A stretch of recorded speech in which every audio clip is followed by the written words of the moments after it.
Olá, é bom ter você de volta. Nesse próximo caso, nós temos uma decisão bastante peculiar,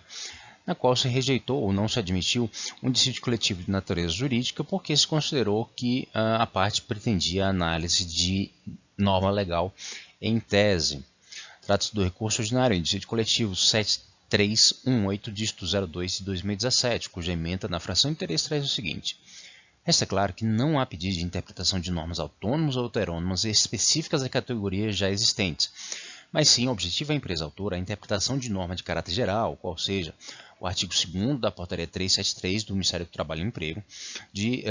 25 de fevereiro de 2011, o que não se compatibiliza com a via eleita, à luz da orientação jurisprudencial 7 da seção de dissídios coletivos dessa Corte e do artigo 41, caput e a linha 2ª do Regimento Interno do TST. Na realidade, almeja a autora, por via oblíqua e imprópria, a obtenção de chancela judicial sobre questão controversa independente de análise em sede de ação civil pública, em que se discute justamente o sistema alternativo eletrônico de controle de jornada de trabalho, como pontuado pelo parquet no presente apelo, em razão do vasto histórico de fraudes no controle de jornada dos empregados da empresa, bem como da verificação da ausência de lisura e inviabilidade do sistema alternativo por ela desenvolvido. Então, o que você tem? Agora já um pouco afastado no tempo, mas a portaria 373 estabeleceu o que essencialmente se convencionou como ponto eletrônico, ou regimentou de forma mais específica e características mais modernas esse sistema de ponto eletrônico. No caso, a empresa que já se vê às voltas com essa matéria em ação civil pública, no bojo de uma ação civil pública, veio ao judiciário, especificamente no TRT da 15ª Região, promover esse dissídio coletivo de natureza jurídica, para discutir a interpretação dessa norma, exatamente dos termos da portaria 373 do Ministério do Trabalho e Emprego.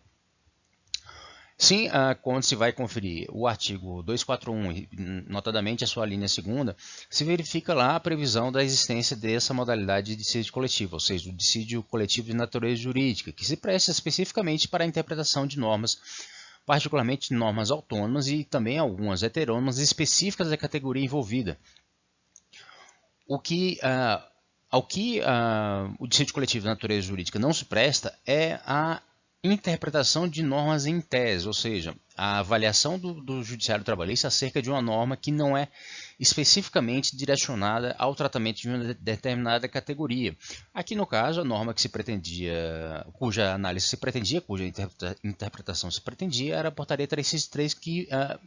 é aplicada de modo amplo a todos os trabalhadores, ou melhor, a todos os empregadores na sua necessidade de controle de jornada. Esse entendimento do TST, que rejeita a possibilidade da admissão de dissídio coletivo de natureza jurídica que vise a interpretação de normas jurídicas em tese, está expresso na OJ, na orientação jurisprudencial número 7 da seção de dissídios coletivos. Assim, particularmente em vista de outros elementos, como, por exemplo, essa pretensão de por via oblíqua e imprópria, que se obtivesse a chancela, ou seja, o reconhecimento judicial da interpretação que se queria fazer desse dispositivo da portaria do Ministério do Trabalho e, consequentemente, se admitisse a utilização de sistema alternativo, era mais um elemento que caracterizava a impropriedade ou a inadmissibilidade desse dissídio coletivo e, consequentemente, não se justificaria a tramitação e sequer o julgamento do mérito dessa demanda, particularmente quando já se detectava que havia decisões proferidas no bojo dessa ação civil pública. Consequentemente, se poderia extrair do julgamento desse dissídio coletivo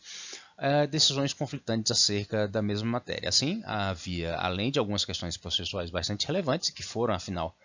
o fundamento principal, outras questões de natureza material se concentravam também, nesse caso, impedindo a admissão desse dissídio coletivo de natureza jurídica, ou seja, é aquele que visa a interpretação de uma norma autônoma ou heterônoma específica da categoria. E o Justiça do Trabalho se concentra nesses julgados, particularmente nessa noção de que as normas que podem ser interpretadas por meio do dissídio coletivo sejam aquelas que sejam específicas da categoria, notadamente as normas coletivas, ou seja, as normas autônomas de regência dos contratos de trabalho de uma determinada categoria. Eu agradeço mais uma vez pela oportunidade de ajudar você a entender melhor o direito do trabalho e o processo do trabalho aqui como visto no seu ramo coletivo. Peço que você deixe seu like, assine o canal e divulgue esse material com outras pessoas que possam ter nele interesse. Se houver alguma outra questão, vista nesse caso ou em outro, que lhe chame a atenção, deixe indicado nos comentários e prepararemos um vídeo específico para tratar dele. Eu agradeço mais uma vez e nos vemos no próximo vídeo. Até mais!